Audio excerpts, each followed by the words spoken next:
Hi guys, எல்லாருக்கும் வணக்கம். இன்றைக்கி நம்ம சேனலில் பார்க்க போகிற வீடியோ ரொம்ப ஒரு பயனுள்ள வீடியோனே சொல்லலாம். என்ன வீடியோ அப்படின்னு எல்லாருக்குமே ஒரு டவுட் இருக்கலாம். இப்போ நீங்கள் பார்த்துட்ருக்க செடி என்ன செடி? செம்பருத்தி செடி.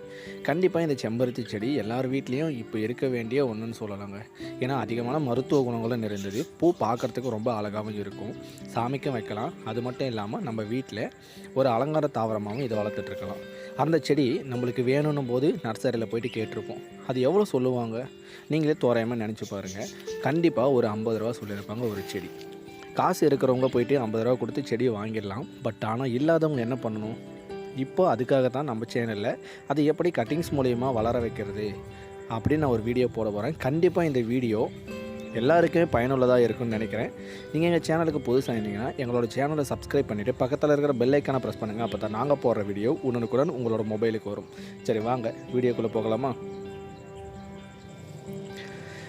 இப்போது நீங்கள் பார்க்குற செடி நம்ம வீட்டில் இருக்கிற செடிங்க. எப்படி இவ்வளோ செம்பருத்தி வைக்குது அப்படின்னு உங்களுக்கு ஒரு டவுட் இருக்கலாம். இன்றைக்கி நான் கொடுக்குற டிப்ஸ்லாம் கண்டிப்பாக நீங்கள் ஃபாலோ பண்ணிங்கன்னா உங்கள் வீட்டில் இருக்கிற செம்பருத்தி செடியில் அதிகமான பூக்களை உற்பத்தி செய்ய முடியும்.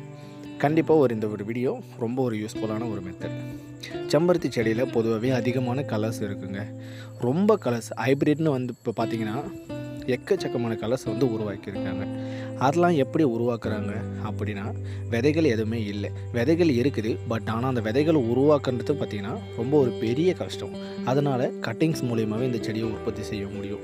கட்டிங்ஸ்னால் வேறு ஒன்றுமே இல்லைங்க.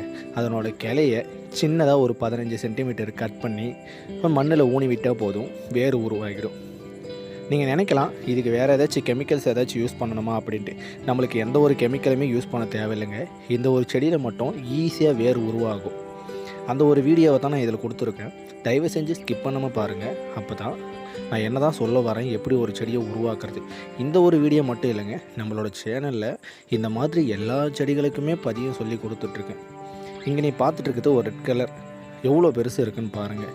இதெல்லாம் ஹைப்ரிட் வகையை சார்ந்தது. இதெல்லாம் விதை இருக்கா அப்படின்னு உங்களுக்கு டவுட் வரலாம். ஸோ விதைன்றது பார்த்திங்கன்னா இதில் பாலினேஷன் நடக்காது. மகரந்த சேர்க்கை நம்மளாக செஞ்சோன்னா கண்டிப்பாக விதை உருவாகும். ஆனால் விதைகள் முத்துறதுக்கு முன்னாடியே என்ன ஆகுனா, அதனோட காம்பு பகுதி பழுத்து கீழே விழுந்து போயிடும். அந்த ஒரு ப்ராப்ளம். இப்போ நீங்கள் பார்த்துட்டு செடிகளை உங்கள் வீட்டில் கண்டிப்பாக செடிகள் இருக்கும். அதில் எப்படி கவ்வாத்து செய்கிறது அப்படின்ட்டு. இப்போ கவ்வாத்துனா வேறு ஒன்றுமே இல்லைங்க. செடிகளை கட் பண்ணி விட்டோன்னா கண்டிப்பாக பூக்களை கொண்டு வரலாம். இப்போ நீங்கள் பார்த்துட்டு இருக்க செடியில் ஒரே ஒரு பூ மட்டும்தான் இருக்குது. ஆனால் செடிகள் மட்டும் ஒரு 6 உயரத்துக்கு வளர்ந்து போச்சுன்னே சொல்லலாங்க. எவ்வளோ ஹைட்டு வளர்ந்துருக்குன்னு பாருங்கள். கண்டிப்பாக உங்களுக்கு செடியும் இந்த மாதிரி வளர்ந்து போச்சு அப்படின்ட்டு நம்மளோட நண்பர்கள் நிறைய பேர் கீழே கமெண்ட்ஸ் பண்ணியிருக்கீங்க. நான் என்ன சொல்லியிருப்பேன்னா, செடிகளை கட் பண்ணி விடணும் அப்படின்னு சொல்லியிருப்பேன். ஆனால் யாருமே என்ன பண்ணுவீங்கன்னா கட் பண்ணி விட மாட்டீங்க. கட் பண்ணி விட்டால் செடி செத்து போயிடுமோ அப்படின்னு உங்களுக்கு பெரிய டவுட்டே இருக்கலாம். ஆனால் கட் பண்ணி விட்டால் தாங்க என்னோடய செடி எவ்வளோ பூக்கள் எடுத்துருக்குன்னு பாருங்கள். ப்ரூனிங்னு சொல்லுவாங்க. ஒன்றும் இல்லை, செக்கச்சர் இருக்குங்களா உங்கள் வீட்டில்? இல்லைனா ஒரு ஷார்ப்பான ஒரு கத்தி எடுத்துங்க. அந்த கத்தியின் மூலமாக ஒரு 3 அடி மட்டும் செடியை விட்டுட்டு மீதி எல்லாத்தையும் இப்படி கட் பண்ணி எடுத்துடணுங்க. செடிகள் எப்போவுமே கட் பண்ணி விட்டால் செத்து போகாது. ஒவ்வொரு செடிகளும் ஒரு டிஃப்ரெண்ட் டைப்ஸ் இருக்கும். சில செடிகள் துளிர் விட்ட உடனே அதுலேருந்து மொட்டுக்கள் வரும். சில இதில் ஓல்டாக இருக்கிற பிரான்ச்சஸ்லேருந்து பார்த்திங்கன்னா மொட்டுக்கள் வரும். ஆனால் செம்பருத்தியில் எப்படின்னு பார்க்கும்போது எந்த ஒரு துளிர் விட்டு கிளை வருதோ அதுலேருந்து தான் மொட்டுக்கள் வரும். அதனால் நம்ம என்ன பண்ண போகிறோம்? துளிர் விடணும். அப்போ துளிர் விடணும்னா என்ன பண்ணணும்? செடிகளை கண்டிப்பாக கட் பண்ணி ஆகணுங்க. அப்போது இந்த மாதிரி கரெக்டாக கவாத்து செய்யணும். இந்த செக்கேச்சர் எங்கே வாங்கினேன்னு கண்டிப்பாக அடுத்த கொஷின் கேட்பீங்க. அமேசானில் போய்ட்டு செக்கேச்சர் அப்படின்னு போட்டிங்கன்னா கண்டிப்பாக வரும். இல்லைனா நர்சரிஸில் கேட்டு பாருங்கள், பெரிய நர்சரி தான் கிடைக்கும். இதெல்லாம் வாங்க முடியல அப்படின்னு நினைக்கிறவங்க கண்டிப்பாக கத்தியின் மூலமாக கட் பண்ணிங்க. கொஞ்சம் ஷார்ப்பாக இருக்கிற கத்தி கட் பண்ணுங்க. அப்போ தான். இல்லைனா அந்த கட் பண்ணுற போர்ஷன் டேமேஜ் ஆகிடுச்சுன்னா என்ன ஆகுனா, செடிகள் நம்மளுக்கு துளிர் வராது. அதுவும் இல்லாமல் பூஞ்சைகள் தாக்கிடுச்சுன்னா செடிகள் செத்து போயிடும். இந்த செடி மோஸ்ட்லி செத்து போகாது. ஸோ இதே மெத்தடை வேறு ஏதாச்சும் செடிகளுக்கு நீங்கள் ஃபாலோ பண்ணிங்கன்னா செத்து போயிடுச்சுன்னா நம்மளோட சேனல் பேர் கிட்ட போய்டும். அதனால் சொல்கிறேன். அப்படி கட் பண்ண போர்ஷனில் நீங்கள் என்ன செய்யணும்னு பார்க்கும்போது, மஞ்சள் பொடி கொஞ்சம் லைட்டாக தண்ணியில் தடவி அந்த இடத்துல மேலே தடவி விட்டுட்டிங்கன்னா அது பார்த்திங்கன்னா அந்த ப்ராப்பர்ட்டி அதிகமாக இருக்குது, பூஞ்சைகளை தாக்காமல் இருக்கிறதுக்காக. ஸோ அது நம்மளோட செடிகளை பத்திரமாக பாதுகாப்பாக பார்த்துக்கும். இந்த மாதிரி அடியில் தர வரைக்கும் ஃபுல்லாகவே கட் பண்ணி எடுத்து இந்த போர்ஷன் மட்டும் விட்டுடுங்க. நம்மளுக்கு எந்த கிளையில் செடிகள் பூக்கள் இருக்கோ அதை மட்டும் விட்டுட்டு மீதி எல்லாமே கட் பண்ணிடுங்க. இது தாங்க கவ்வாத்து செய்கிறது நிறைய பேர் கேட்டிருந்துக்கான ஒரு ஆன்சர்னு சொல்லலாம். இப்போது கட் பண்ணி போட்ட கிளைகளே வேஸ்ட்டாக போயிடும். இதெல்லாம் எடுத்து எங்கேயாச்சும் தூரமாக போட்டுடலாமா? கண்டிப்பாக போடக்கூடாதுங்க. இப்போ நம்ம இதிலேருந்து தான் எப்படி ஒரு செடியை உருவாக்குறதுனே பார்க்க போகிறோம். ஒரு 15 சென்டிமீட்டர் நீளத்துக்கு மட்டும் ஒரு குச்சியை மட்டும் செலக்ட் பண்ணி எடுங்க. நிறைய பேர் பண்ணுற ஒரு பெரிய தப்பு, கட்டிங்ஸ் எடுக்க சொன்னால் ஒரு 3 அடிக்கு எடுக்கிறாங்க. ஒரு ஆள் உயரத்துக்கு எடுத்து அதை நடவு செய்கிறீங்க. அவ்வளோ பெருசு எடுத்து நடவு செஞ்சிங்கன்னா உங்களோட செடி வேறே விடலை. அதுக்கான ஃபுட்டு எங்கேருந்து எடுத்துக்கும்? அது வளருமா வளராதான்னு கொஞ்சம் யோசிச்சு பாருங்கள். கண்டிப்பாக வளராது. அப்போது 15 சென்டிமீட்டர் செலக்ட் பண்ணால் கரெக்டாக இருக்குமா? கண்டிப்பாக கரெக்டாக இருக்குங்க. ஸோ கமர்ஷியலாக ஃபாலோ பண்ணுற மெத்தட்னு பார்க்கும்போது 15 சென்டிமீட்டர் மட்டும் ஒரு கட்டிங்ஸ் எடுத்துனா ஒரு நல்ல க்ரோத்து கொண்டு வரலாம். அப்போ கட்டிங்ஸில் அதிகமான இலைகள் இருக்குது, அது என்ன பண்ணுறது அப்படின்னு உங்கள் அடுத்து ஒரு டவுட் வரலாம். இலைகள்லாம் எல்லாமே கட்டிங்ஸை பொறுத்த வரைக்கும் பாதி இலைகளை கட் பண்ணிடணும், இல்லைனா மொத்தமாகவே கட் பண்ணி கையில் எடுத்துடணுங்க. கட்டிங்ஸை கட் பண்ணும்போது செக்கேச்சர் மூலிமா மட்டுமே கட் பண்ணணும். அதனோட பாட்டம் பொசிஷன் டேமேஜ் ஆகிடுச்சுன்னா அந்த இடத்துல இருந்து வேறு உருவாகாமல் போயிடும். கொஞ்சம் பார்த்து எடுத்துக்கங்க. இப்போ நம்ம அதில் இருக்கிற இலைகளை எல்லாத்தையுமே கட் பண்ணி எடுக்க போகிறோம். எதுக்காக இந்த இலைகளை எடுத்து கட் பண்ணுறோம் அப்படின்னு பார்க்கும்போது, நம்மளோட செடிகள் நடவு செஞ்சதுக்கப்புறம் அதில் வேர் உருவாகணும். அப்போ வேர் உருவாகணும்னா அதனோட சத்துக்கள் எல்லாமே ஃபுல்லாக இருந்தால் தான் அதில் வேர் உருவாகும்.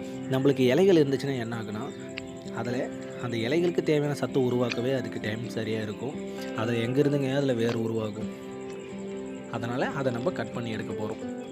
இந்த மாதிரி எல்லா இலைகளையுமே கட் பண்ணி எடுத்துங்க.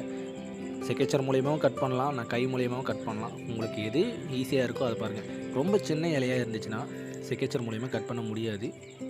அதுக்காக தான் சொல்கிறேன். இந்த மெத்தட் வந்து பார்த்திங்கன்னா எல்லா செடிகளையுமே இது தாங்க யூஸ் பண்ணணும். செம்பருத்தியில் மட்டும் இலைகளை கட் பண்ணணுமா அப்படின்னு டவுட் வரும். நீங்கள் எந்த ஒரு கட்டிங்ஸ் எடுத்தாலும் இலைகள் இல்லாமல் கட் பண்ணிடணும். ஸோ இதுக்காக தாங்க செக்கேச்சர் கட் பண்ணலை.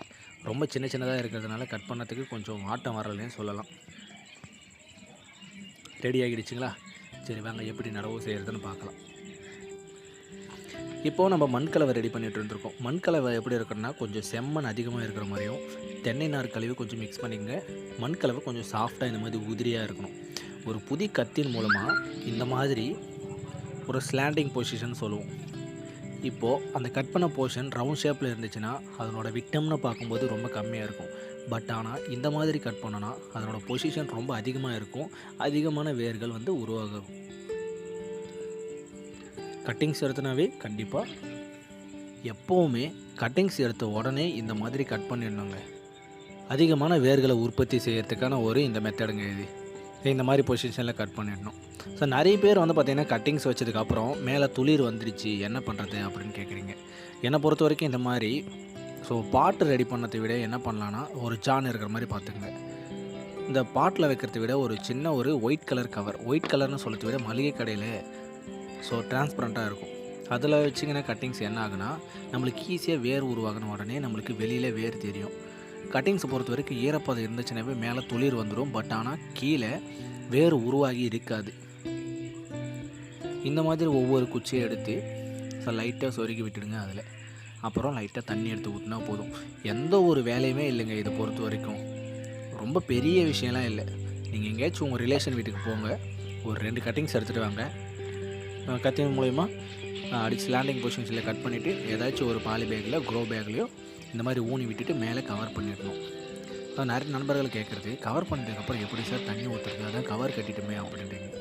எங்கே கவர் கட்டிட்டதுக்கப்புறம் தண்ணி ஊற்றணுன்னா கண்டிப்பாக அதை ஓப்பன் பண்ணிவிட்டு கண்டிப்பாக உள்ளே தண்ணி ஊற்றியே ஆகணுங்க. எத்தனை நாளைக்கு ஒரு முறை தண்ணி ஊற்றுறது டவுட் வரும். இதில் எத்தனை நாளைக்கு ஈரப்பதம் இருக்குதோ அடுத்த நாள் கண்டிப்பாக தண்ணி ஊற்றியே ஆகணும். ஸோ நீங்கள் இந்த மாதிரி ஓப்பன் பண்ணி பாருங்கள் அதில் ஈரப்பதம் இருக்கா அப்படின்ட்டு. எடுத்துகிட்டு இந்த மாதிரி தண்ணி ஊற்றிட்டு திரும்பியும் அகைன் கவர் பண்ணிடணும். மேலே உங்களுக்கு துளிர் வந்த உடனே தெரியும். துளிர் வந்த உடனே கொஞ்சம் நிழலான இடத்துல போய் வச்சுட்டிங்கன்னா நம்மளுக்கு நல்ல ஒரு க்ரோத் டெவலப்மெண்ட் இருக்கும். இங்கே பாருங்கள், வெறும் பாலி பேக்கில் மட்டும் குச்சியை மட்டும் ஊனி வச்சுருக்கேன். எவ்வளோ சூப்பராக வளர்ந்து வந்திருக்குன்னே பாருங்கள். இதில் 2 செடியவே வளர்ந்து வந்துட்டுருக்கு. செம்மையாக இருக்குது பாருங்கள். இந்த மாதிரி நம்ம உற்பத்தி செஞ்சு நம்ம வீட்டுக்கு யூஸ்க்காக வச்சுக்கலாம், ஃப்ரெண்ட்ஸுங்களுக்கு கொடுக்கலாம், ரிலேஷனுக்கு கொடுக்கலாம், சேல் பண்ணுறவங்களும் சேல் பண்ணலாம். நான் ஒரு 3 குச்சி ஒரே ஒரு பாலி பேக்கில் ஊனி வச்சுருக்கேன். அந்த 3மே நல்ல ஒரு டெவலப்மெண்ட்னே சொல்லலாம். மொட்டுக்களே வந்திருக்கு. சில செடிகளில் பூக்களே திரும்பி வந்துடுச்சுங்க. இப்போ அந்த செடிகளை நான் 50 ரூபாய்க்கு கூட சேல் பண்ணலாம். அதை வாங்குறதுக்கு நிறைய ஆட்கள் இருக்காங்க. உங்களால் முடிஞ்ச வரைக்கும் அந்த பிஸ்னஸை நீங்கள் பண்ணலாம்.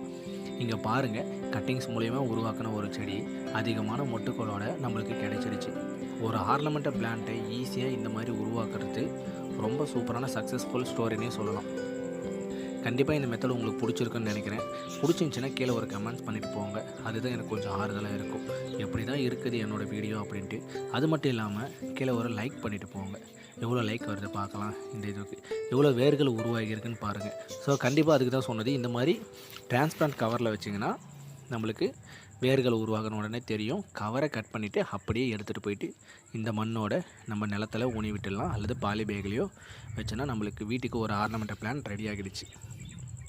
சரி, வீடியோக்கு ஒரு லைக் பண்ணிவிட்டு போங்க. மறக்காமல் சப்ஸ்கிரைப் பண்ணுங்கள். அடுத்த வீடியோவில் ஒரு பெட்டரான வீடியோவில் சந்திப்போம். நன்றி, வணக்கம்.